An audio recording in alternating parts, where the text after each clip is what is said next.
Seguimos entonces. Con respecto a las asambleas, vamos a ver que el nuevo Código Civil y Comercial regula las asambleas entre los artículos 2058 al 2063.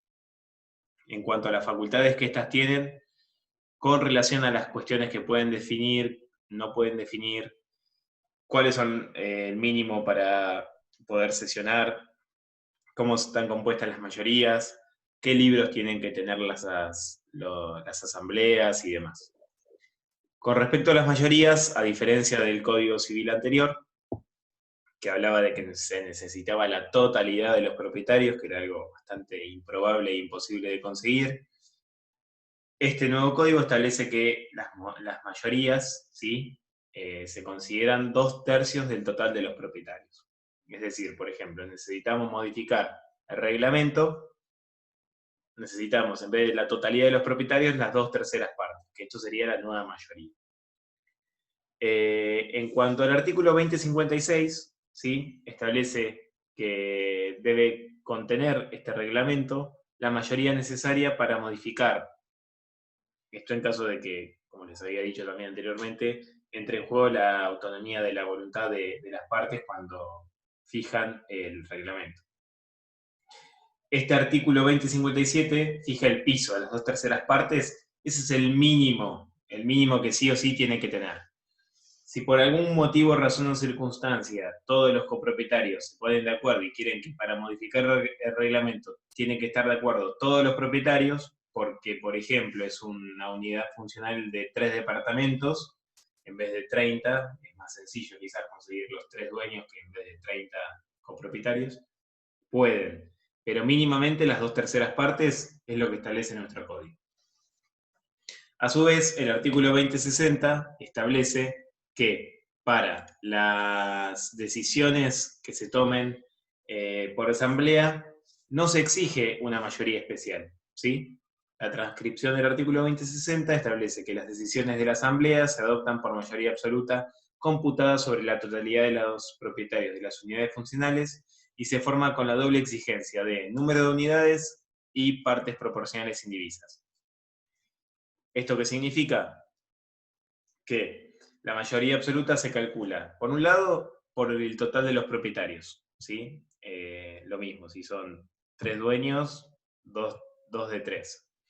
Pero ¿qué pasa? Supongamos que hay un dueño que tiene, en un departamento, vamos a cambiar el ejemplo, en un edificio de 6 departamentos, quizás haya un dueño que tenga 3 departamentos y otros 3 dueños con su departamento personal.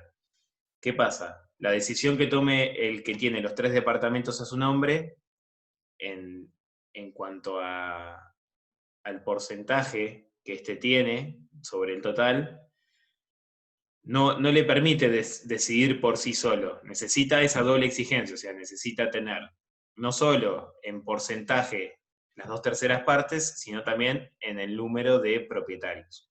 ¿Esto para qué sucede? Para que no haya una persona que tiene 10 departamentos y decida sobre el destino de todo el mundo en caso de que sea mayoría.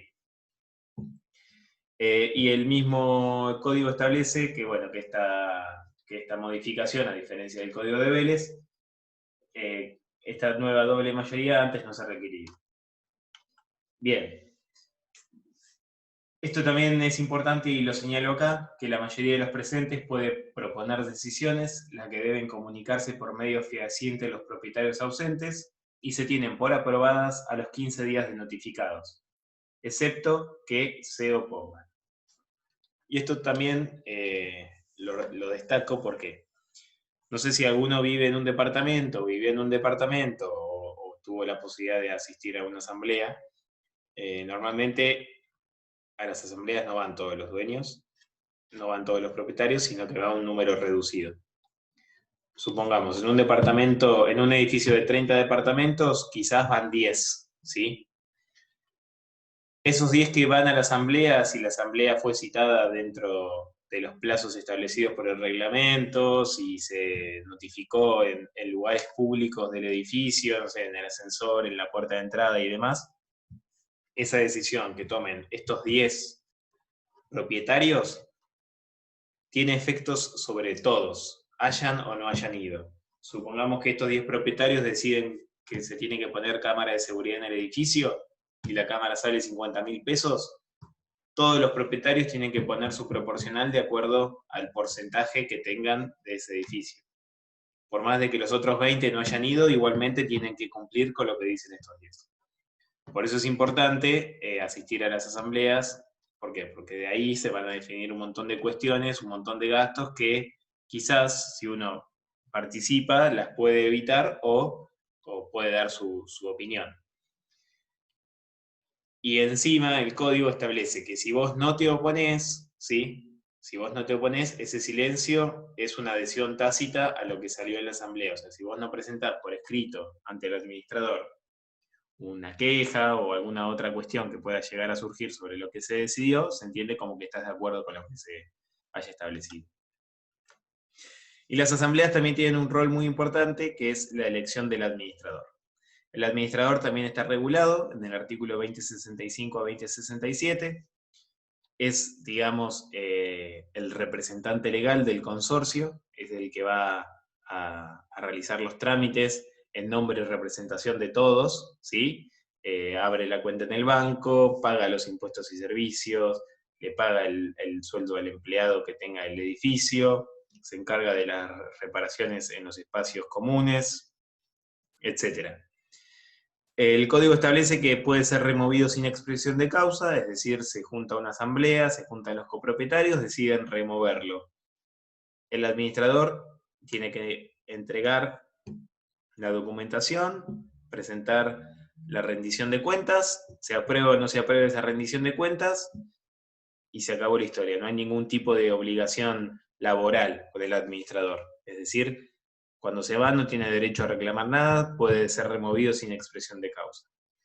Lo que sí exige el código en el artículo 2067 es que los edificios cuenten con un seguro, ¿sí? Un seguro de responsabilidad civil, que incluye incendio, un seguro integral, que incluye incendio, responsabilidad civil y demás riesgos que pueda llegar a tener. Por ejemplo, si contratan pintores y tienen que colgarse en arneses, tienen que contratar un seguro para este tipo de actividad.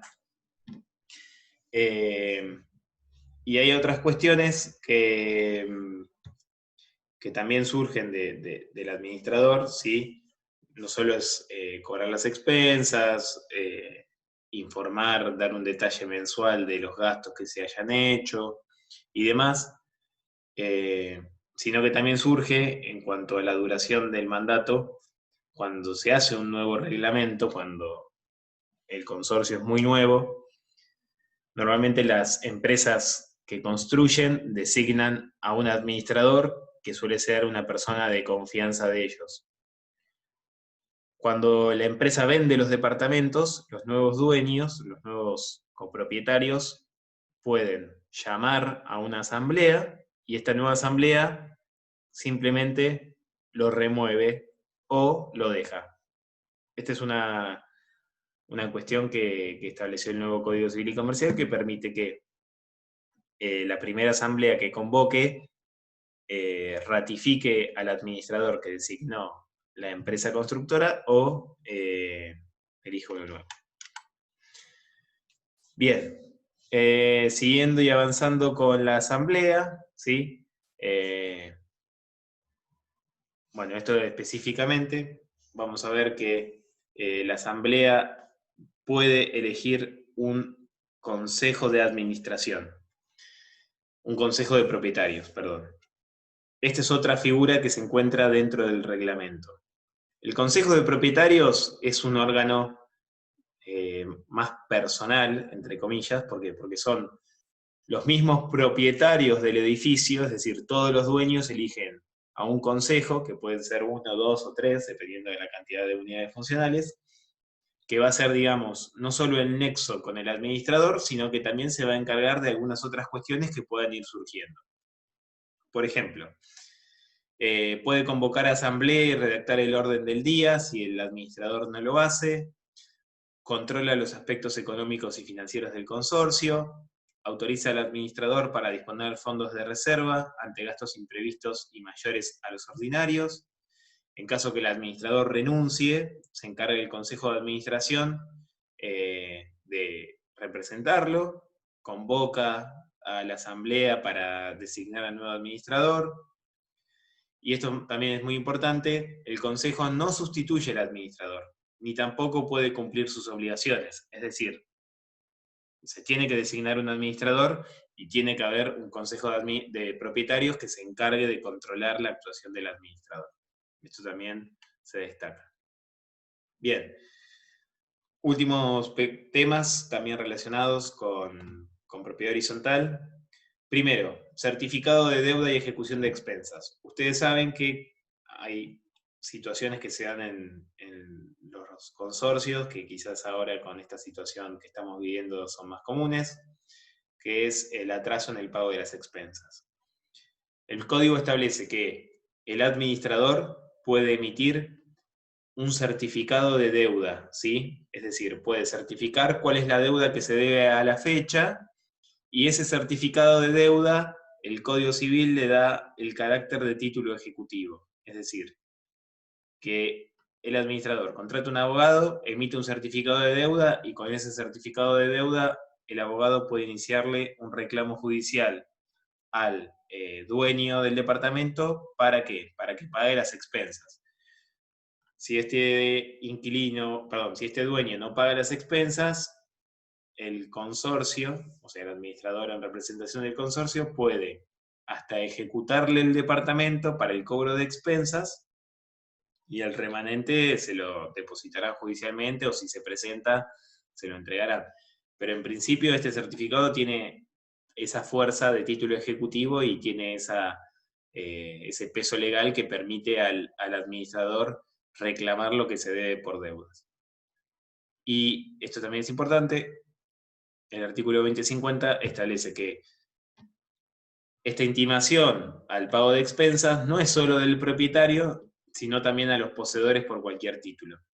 Que los casos más comunes son los usufructuarios, los que tienen un derecho real de uso o habitación, excepto los locatarios, obviamente. ¿Por qué? Porque el locatario no es poseedor, es tenedor de la cosa, reconoce la titularidad en un tercero. No se le puede reclamar al locatario la deuda de expensas, más allá que el locatario haya firmado un contrato de locación y se haga cargo de las expensas.